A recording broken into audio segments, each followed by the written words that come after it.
1915 on a small speck of land in the heart of the Pacific Ocean. 150 men left Niue behind to fight in a war that wasn't theirs. For a king they didn't know.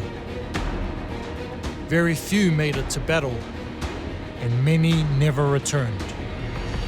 This is the story of the 150.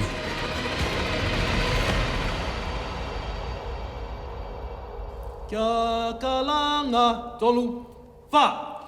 Kia kalanga e tautangata tututonu. Si whanongonongo aia i Ehova kua lawe a kifo ke ia lotolu. Whakalofalahi atu ki mutolo osi. Welcome to Niue, Nukututaha, the island that stands alone here in the South Pacific.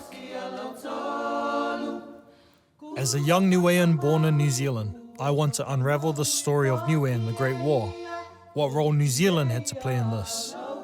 I also want to discover the history of my great-grandfather and so many other Niueans during this war. And I want to understand what this meant for our country then and how it has shaped who we are as Niueans today.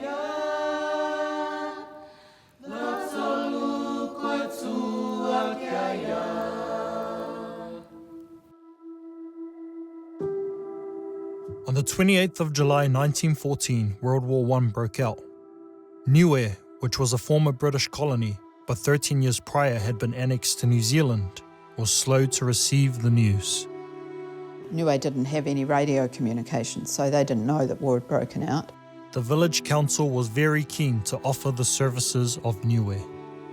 They raised money, 150, 200 pounds, and they sent the offer of 200 men, I think, back to New Zealand. And there was the very famous phrase from the Patuiki of the time, Tongia, I am the small island of Niue. That letter was read out to Parliament by New Zealand Prime Minister William Ferguson Massey and cabled to London, which sparked reports in the press like, loyal offer from a savage island. The recruiting team would travel around the island. Of course, there was a certain amount of pressure amongst the young, able-bodied men to step forward. Not everybody was agreeable. The story goes that some of the young men actually took off and hid in the bush until the recruiting team passed. But by and large, most of these young men stepped forward. One of the stories that we used to laugh about was that my grandfather, Tasi Kifu, ran from that plantation because it was apparently the last day for recruitment. And he called out, tell my mother I've gone to war. It didn't matter whether you were married, unmarried, or whether you had children or not. There was no sort of barrier. So you just, if you wanted to go, you put your hand up. For those men with their hands held high, cursory medical tests were undertaken to deem whether they were healthy enough to serve. It was a fairly quick examination before they left. Some of them who shouldn't have been recruited were recruited, mainly because the health screening program wasn't as vigorous as what it should be. We're sitting here smack bang in the middle of Alofi. Behind me is where they used to do stuff like medical checks. And a lot of the oldies talk about the marching practice. That was something that happened here, so the Niueans had to learn how to march. I have to say they probably didn't know what they were letting themselves in for. And so they had regular parades and drills. It probably would have ended there had not certain events occurred in New Zealand. Maui Pomari was, at the time, early 20th century, he had one of the 4 Maori seats in the New Zealand Parliament. He was the Minister for the Cook and other islands, and the other islands was Niue. The Māori battalion had just lost 20% of their 500 men during the storming of Gallipoli, an operation they weren't initially supposed to be a part of. This did not make Maori in New Zealand very happy. They needed to reinforce it. So especially in Pomari's electorate, they were not prepared to send more men. And I think that's at the point where Pomari had a light bulb moment and said, I've got this offer somewhere on my desk from Niue, and he took it to the Minister of Defence, Sir James Allen. Maui Pomare made his way up to Niue to rally and relocate the young Niuean soldiers. If you were old, I suppose that would disqualify you. But the chaplain, a chap called Ware, he was quite old. He became the father figure. What we've got down on the records that he was 40. What I was told by my father, he was 50. So he would have been the oldest member to travel overseas. The records in those days were a bit flimsy. So if you say I'm 18 going on to whatever, then that's it. At that time, he was well known as a pastor. So I think the men trusted him. The Reverend Cullen really wanted to go with the men, but Ware, it was decided that he should go. He spoke Niuean. That was a big thing. Cullen didn't. Cullen hadn't been there long enough. Standing at Alofi, preparing to depart, a final head count revealed that only 149 men were present. However, 150 were promised. The recruiting team with Maui Pomare present called for a volunteer. And I think a policeman stepped forward, much to the astonishment of his poor wife, who found out a little later that the husband was going off to war. And the story was that she actually jumped in the water and swam after him, not to stop him, but just to say goodbye to him.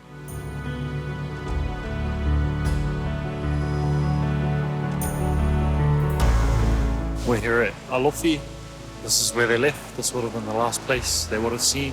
The elders always talk about how the wharf was full with different people waving goodbye, wailing and crying, all the families coming to say goodbye to these men.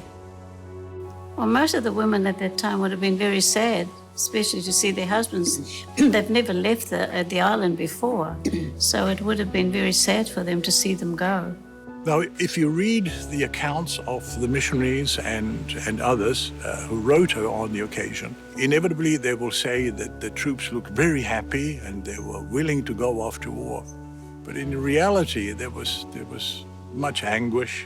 There was a lot of wailing and crying, and I think to some extent the young men going off to war, it suddenly dawned on them that they may not come back. On October the 15th, 1915, they departed Alofi. 6 days later, they docked in Devonport. The Te Anau brought them into Devonport. They marched up the main street of Devonport, and they were kind of, everybody turned out to watch. And they went into Narrow Neck, and they were trained there with other Maori recruits. Well, when they got to Auckland, I think the first thing they had to do was actually issue them with proper gear, with uniforms and boots. No way, I don't think many of them have ever seen shoes. Unless they were around when the resident commissioner comes around because they wore shoes.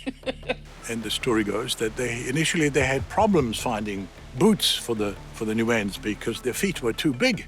Now you're talking about young men who have probably never worn, let alone see a pair of shoes in their whole lives. It wasn't just their feet feeling the pain. The food was so foreign, they couldn't stomach it. Because the Kiwi diet was predominantly meat, and the island boys, of course, was used to fish and taro. They had a lot of trouble with the food, and they had to adapt the food to their needs, give them more rice and fish and things rather than meat. There was a big language problem. I would say only a handful of the men would have been able to communicate in English to make themselves understood. And this would have been a real challenge for some of our young men. And of course there was the lack of immunity to European diseases. You know, they were marched off to have a bath, down at the sea. Well, the water temperatures in New Zealand waters at that time of the year would have been cold. Oh my God, it must have been awful. It would have been cold. So a lot of the men not used to that type of thing would have been cold, freezing. And some of them got sick. In fact, quite a few of them got sick with the flu.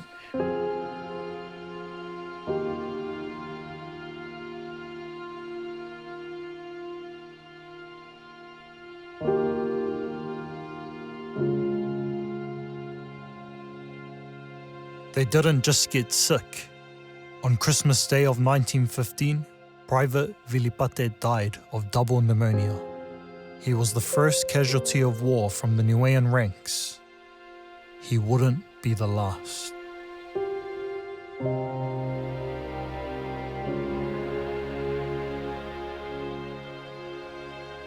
Well, they left on about early February.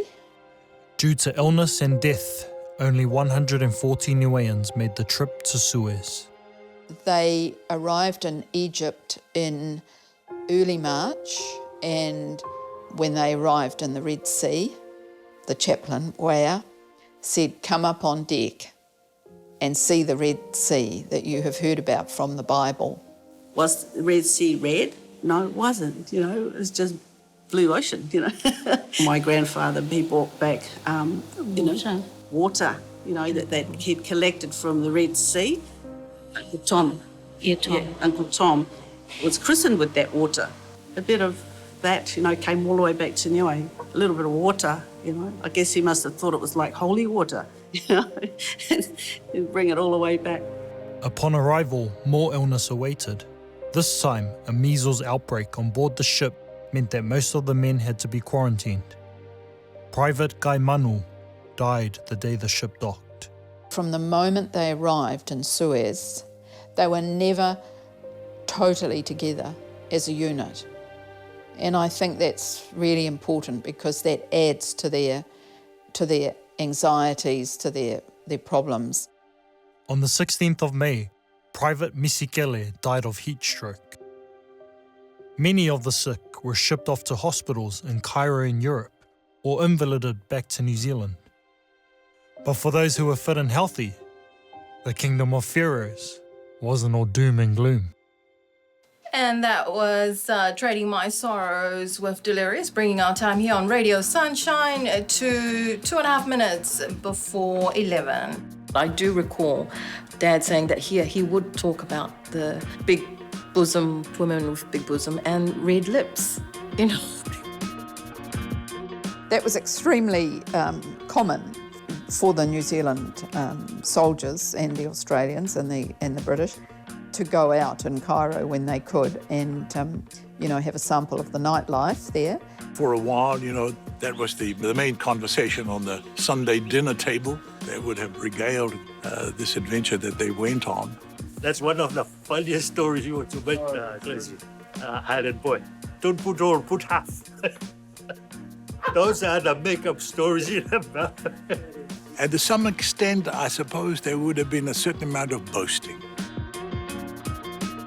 Perhaps that was something easier to tell and stories to recall was the happy times that they experienced there.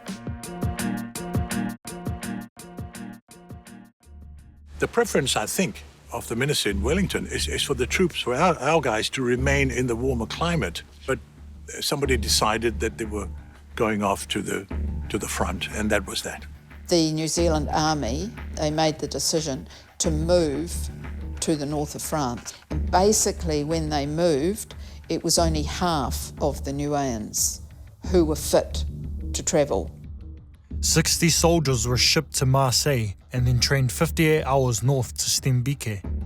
From there, they marched on foot to Syracuse, right on the edge of the Western Front. Their role was really to back up the troops, to dig the trenches and to supply the front line. They had to work at night because it was unsafe during the day because there was so much fire going backwards and forwards. They were putting up the wall supports for the trench and then putting in duck boards, which are the things you could walk along. They'd be brought back before daylight and then they would have a rest period and then they'd have a period of training in the afternoon where they were doing a bit of marching, rifle work, that sort of thing.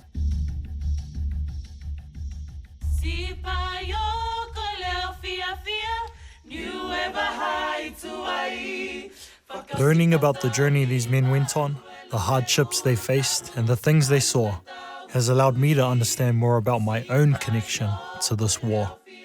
My great-grandfather, Untold was one of the men who served in World War I. He volunteered himself from the village of Hakupu to go and fight in the war and basically paved the way for us to be here today. feeling a little bit overwhelmed. Like I sort of knew a little bit, but I didn't really know the depth. There's a saying they have, like, "Wanimo totupuna ituai," like, don't forget people who came before us, and how that kind of just hit deep when I discovered this from everyone telling me here in Niue. He survived and returned to Niue. I wish I could have asked him about the Western Front.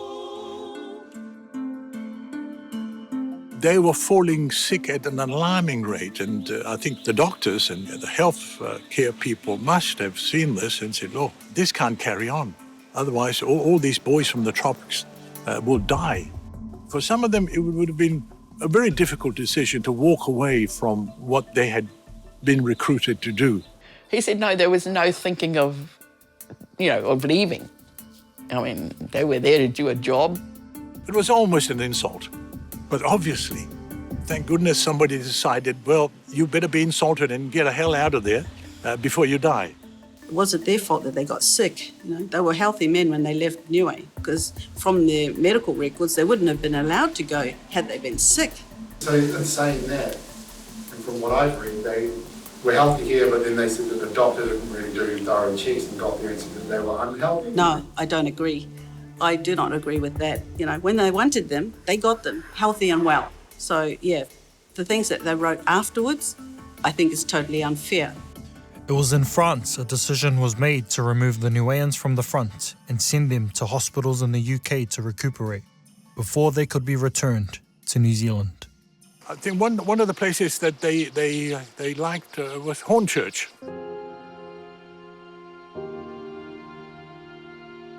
I used to play with bayonet that, those they put in front of the rifle.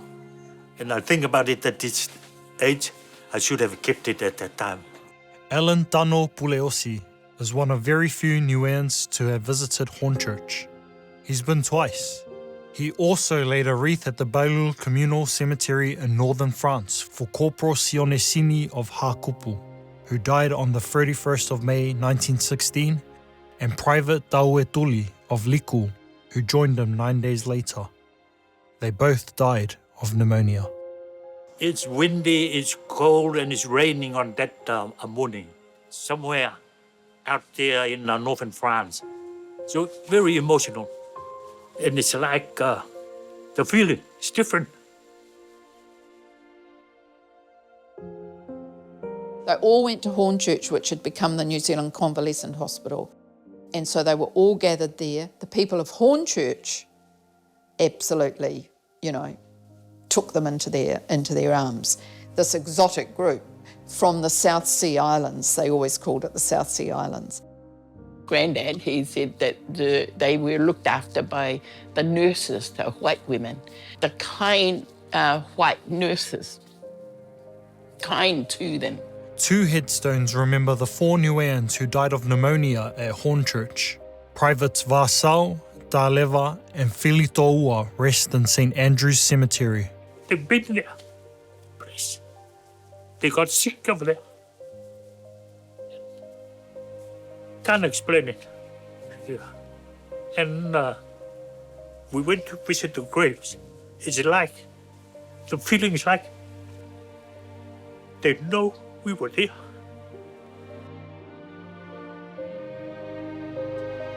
The man who died last on the 30th of June 1916 gets a special mention in the annals of Hornchurch history. His name, they told us, they called himself Prince Moki. It read Burial of His Highness, the Prince Rangatira, known as Prince Moki, Private 16/1088, New Zealand Expeditionary Force Base Depot. Prince Moki, who was 21 years of age, was the son of a ruling chief of the island of Niue. He had seen active service in Egypt and on the Western Front. Moki spun this story that he was the crown prince. I can only assume that he was well liked by the men, because otherwise they would have outed him. Private Moki was a bit of a character who promoted himself to being a prince. And unfortunately, his hosts in Hornchurch thought he was a real prince, but everybody else knew he was a prince only in his own village of Fasio.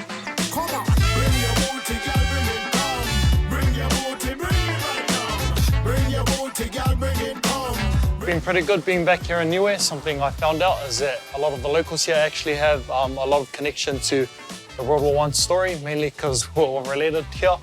But yeah, I was talking to Chris from Whana Cafe the other day, and he's got something cool to show us. Well, we've got an artifact here, something special to our family. This is our my great-grandfather's hat. Oosh. And this is him rocking it.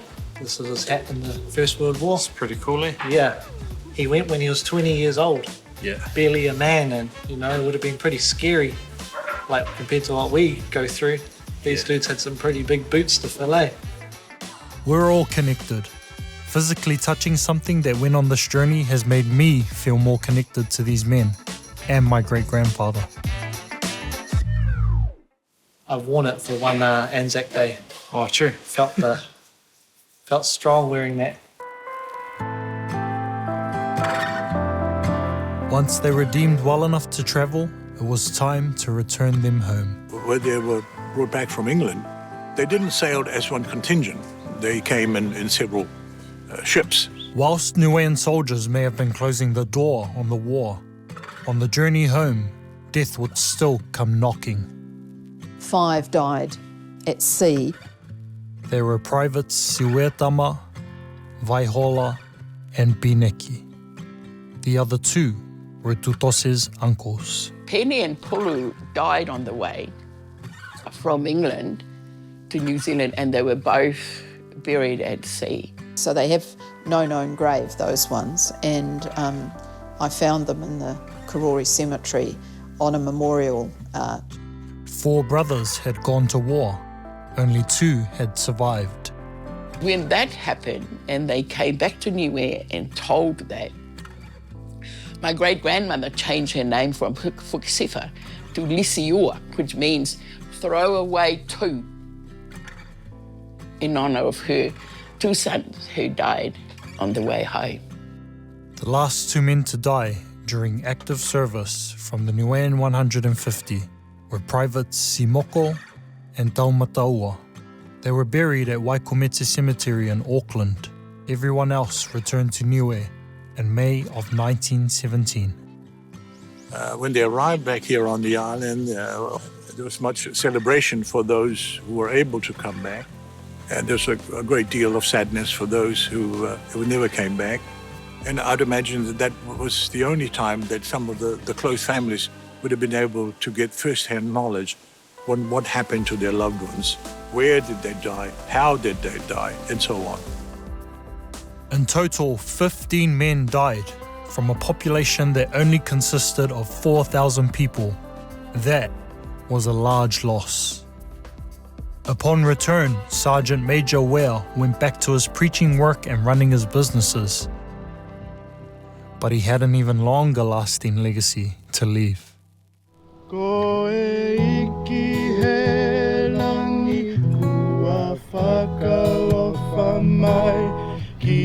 When they returned from the war, that as soon as any function finishes, you've got to stand up and sing God Save the King. Well, after they finished God Save the King, my grandfather would stand up and sing Koe Kia Laungi. So in 1974, I remember Sir Robert Rex said to me that because Ware used to stand up and sing Koe Kia Laungi after they sang God Save the King, he'd made that our national anthem for Niue. Well, every time I hear national anthem singing, I'm crying. I always have tears.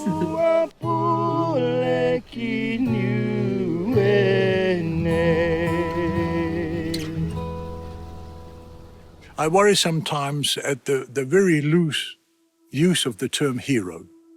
They were not war heroes. What they possessed was an extraordinary amount of courage to step forward and to volunteer, knowing for what they may never come back. But they had the courage to step forward. Now, to me, that's more than a hero. So the sooner we get away from this heroes of going off to the First World War and recognize the extraordinary courage of these young men, I think that would be a legacy worth remembering. Part of that legacy we shouldn't forget is that all of the men who were called upon for war, the men who gave their lives from a country which had very few men to begin with, they were just pawns in New Zealand's play to colonise the realm.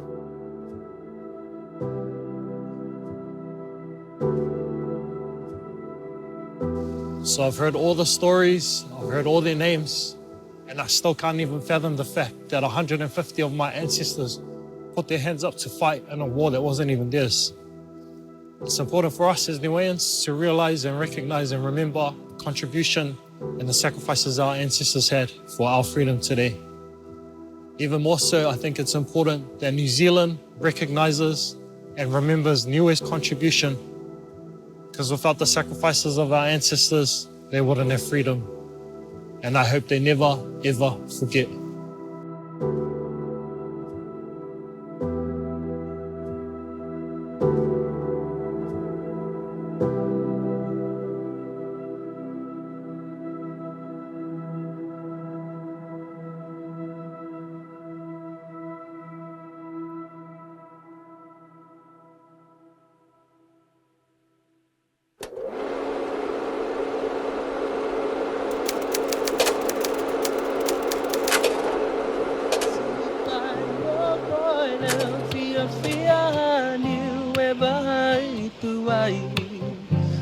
Sipeta lima lue lue ulu talulu talule taui sipanyo koele fia fia niue vai tuai fakasipeta lima lue lue ulu talulu talule taui